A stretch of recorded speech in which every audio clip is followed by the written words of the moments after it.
Clarence Domingo Dongail is a product of the Philippine National Police Academy, class of 1997.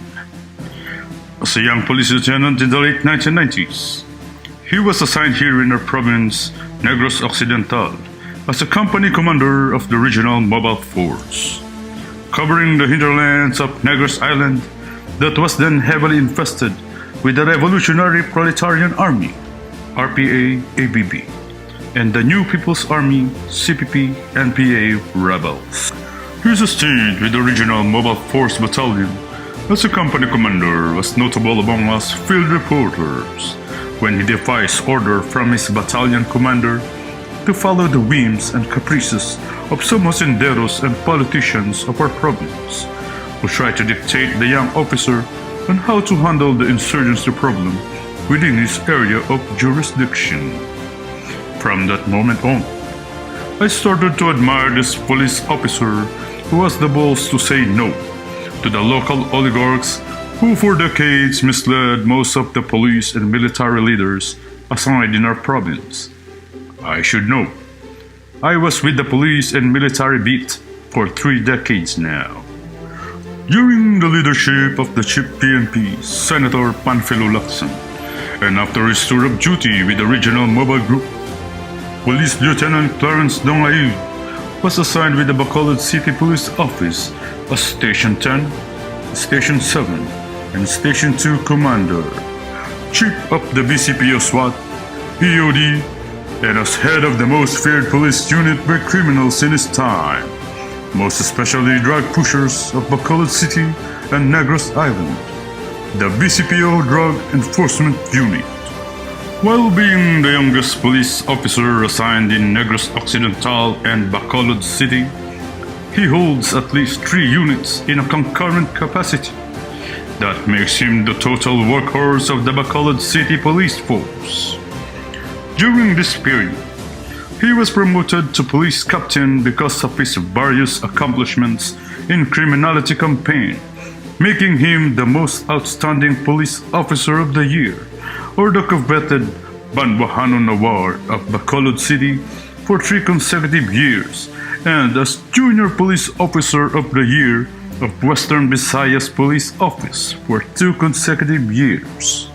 Clarence Dongail was regarded as the most exalted personage in the law enforcement arena in the entire Sugarlandia during his time. The Optimus Prime of public service. I could still vividly remember when he turned down a 5 million pesos offered by a big-time drug pusher from Mindanao in exchange for the drug case filed against him.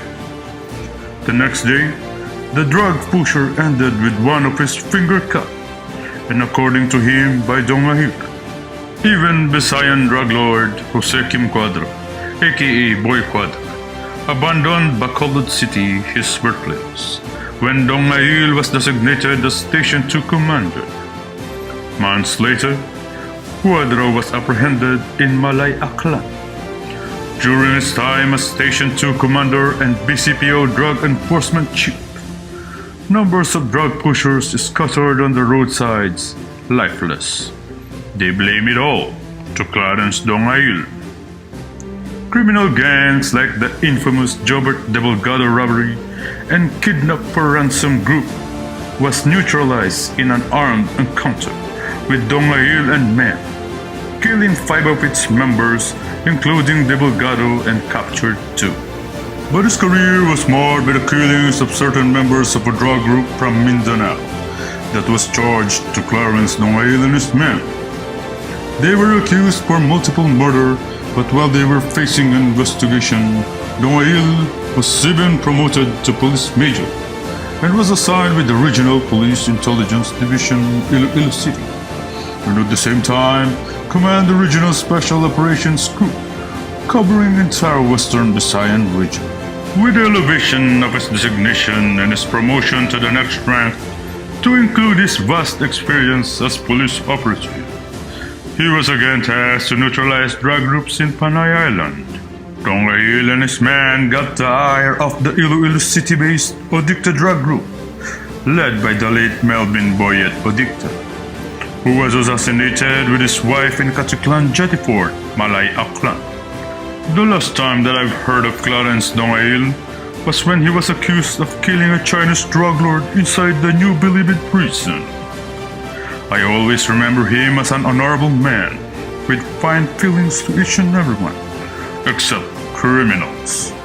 During one of my interviews with him, I could still remember his exact words when asked about the numerous death threats that he received daily from the drug syndicates. And I quote, "That does not frighten me. In fact, it arouses my curiosity. I do not fear it because I attribute little value to a life without a purpose. And if it is necessary for me to lay down my life in the attainment of my patriotic goal, to save the future of our country from the menace of all forms of criminality, particularly illegal drugs, I'll do so willingly."